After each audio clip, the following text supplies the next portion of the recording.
El canal que sale a sembrar valores. Todos Uno TV.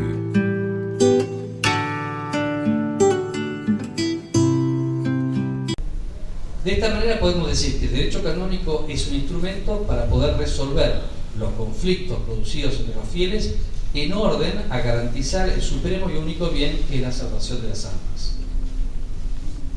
El Código del 83 es heredero de una larga tradición cuyos hitos últimos más importantes los encontramos en el Código de 1917 y en el Concilio Vaticano II. Si bien el Código del 17 nace como consecuencia del modelo codicial francés, llegó tarde y tal vez anticuado, porque no fue sino la concretización de una eclesiología en profundo conflicto con la sociedad. Los acontecimientos europeos del siglo XX pusieron en evidencia aún más que la mentalidad apologética, la necesidad de reafirmar un lugar y un rol de la Iglesia en la sociedad en modo unilateral, la regulación de las relaciones de los fieles en función del poder, no hicieron sino ofrecer un ordenamiento externo, formal, con la pretensión de agotar todos los ámbitos de la Iglesia, que no satisfizo ni ofreció un instrumento válido para la vida de una Iglesia en cambio. Si bien la necesidad de cambiar la eclesiología subyacente no fue lo que impulsó la reforma del Código, fue sin duda la revisión del concepto mismo de Iglesia el motor fundamental para dicha revisión. Ver a la Iglesia no ya desde el punto de vista jurídico, sino como un misterio encarnado en una estructura visible, donde los elementos visibles están al servicio del misterio que encarnan, llamando a una purificación más sincera y profunda de cada uno de sus miembros, fue la base para entender un nuevo tipo de jerarquía fundada no tanto en función del poder, sino en función de un servicio a favor de los fieles que se le encomendaba. La potestas será considerada en función del munus, es decir, que solo la misión encomendada será la fuente del poder. El poder así entendido es llamado a ser poder pastoral. Se puede más para dar más. El obispo será aquel a quien se le confía el rebaño, del cual no será jamás dueño, y de cuyo pastorear se le pedirán cuentas. Es más, el obispo es tal en la medida en que sea verdaderamente pastor y solo en la medida en que logre que sus fieles puedan vivir su vocación completamente, él podrá decir que vive plenamente su propia vocación. Otro punto importante dentro de estos cambios eclesiológicos es que los fieles pasarán a ser iguales en dignidad, pero distintos en funciones. Esto supone que la misión de la Iglesia ya no será encomendada exclusivamente a los pastores, sino que será confiada a todos los fieles por igual, pero de diversas maneras. Surge así el concepto de participación en la misión común o comunión, que será una de las claves interpretativas más importantes del Concilio Vaticano II. La inspiración de los padres reformadores de detener los trabajos de revisión del Código para continuarlos a partir de los resultados del Concilio hizo justamente que la espera hasta el final del cónclave para afrontar la reforma enriqueciera con todos los avances eclesiológicos del cónclave las nuevas leyes. Será San Juan Pablo II, al promulgar el nuevo código, afirmar que es el último libro o documento del Concilio Vaticano II. No se trata de una afirmación teórica, sino que tiene su fundamento en las amplias modificaciones a los libros segundo, tercero y quinto, en cuanto que es el pueblo de Dios el que asume un lugar fundamental al momento de legislar sobre la estructura jerárquica de la Iglesia, así como también el que cada fiel ocupa en ella. No es casual que el nuevo código abra el libro segundo con la regulación común a todos los fieles cristianos, continuando con los laicos y los clérigos. El código aparece no solo entonces como una proyección del concilio, pero lo es en un modo especial, es decir, como un texto jurídico. Se trata sin duda de un texto con un fuerte contenido teológico, pero además con un profundo respeto de la tradición jurídica de la Iglesia que ha acumulado a lo largo de 2 milenios.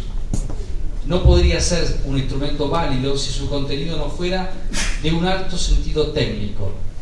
Resulta evidente entonces que no se podría hacer verdadero derecho canónico sin un profundo conocimiento de la teología y especialmente de la eclesiología y de la técnica del derecho. Quisiera dar un paso más para desarrollar algo que comenzó con el Concilio Vaticano II y que luego se continuó en Pastore Gregis y Apostolorum Successores. Estos documentos sobre el ministerio de los obispos proponen una profundización en la identidad de la vocación y el actuar de los pastores. Cada obispo en particular se encuentra inmerso en el misterio de la voluntad de elección de Cristo, voluntad de elección que se entiende en el tiempo hasta su final, por lo cual el mismo ministerio del obispo constituye un misterio en el misterio de la Iglesia. Dado que el misterio de Cristo no puede ser considerado sino en el misterio de la eternidad, el ministerio del obispo, que encuentra su referencia más inmediata en Cristo, no puede ser comprendido sino a la luz del misterio trinitario. Esto es así porque el mismo misterio de la Iglesia solo se comprende dentro de este mismo misterio en cuanto es obra de las tres personas divinas. Y por tanto, pueblo reunido en la unidad del Padre, del Hijo y del Espíritu Santo. Esta perspectiva ya presente en los documentos preparatorios del sínodo fue reafirmada por los padres sinodales. Apostolores sucesores, por su lado, recordará que el obispo en su ministerio de padre y pastor por medio de los fieles debe ponerse en actitud de servicio como ícono del mismo Hijo de Dios que no vino para ser servido sino para servir. El munus y la consecuente potestas recibido, así entendido, tiene un claro signo de estar en función de los miembros de su grey y solo en función de este servicio encontrará sentido. Así como el munus pertenece a Cristo, así los pastores deberán ejercer su ministerio como vicarios de aquel que les ha confiado sus ovejas. Por esto el obispo es el buen pastor que conoce sus ovejas. Me parece que es importante destacar en el oficio del obispo el modo mediante el cual dicho servicio debe ser puesto en obra. El obispo, por un lado, conduce el rebaño. Por otro lado, y más importante aún, la exhortación apostólica Pastores Gregis retoma un tema desarrollado por San Agustín. Con ustedes soy obispo, con ustedes soy cristiano.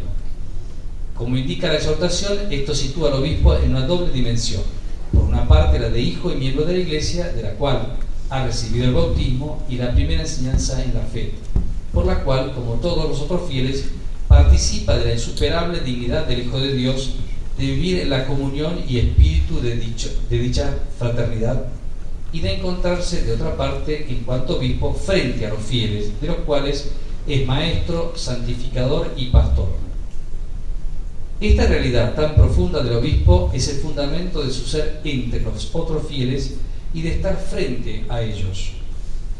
Este ser con todos los fieles se manifiesta en varios aspectos de la vida del obispo, sobre todo en su camino espiritual, que vivido junto a su pueblo es al mismo tiempo pastoral y comunitario. El tema, y voy a ir resumiendo porque si no se va a hacer muy largo esto, retomar un aspecto importante que Pastores Gregis ha puesto en evidencia, que es que el obispo al interno de la comunidad es el primer oyente de la palabra y por tanto es quien recibe y quien de alguna manera detecta lo que el Espíritu realiza en la comunidad. Todo este desarrollo teórico me pareció importante porque al momento de estudiar el derecho canónico de parte de los abogados, sobre todo los abogados que quieren hacer derecho canónico desde el punto de vista de la fe, les da un input, les da algo más, que es el conocimiento de la misión del obispo, al cual están llamados a colaborar.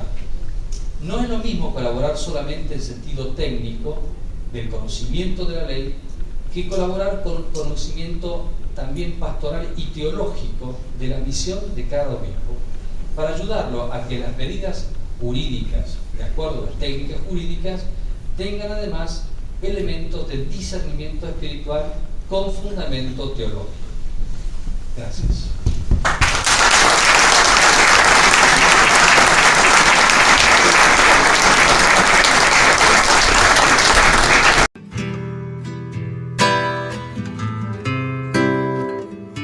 El canal que sale a sembrar valores.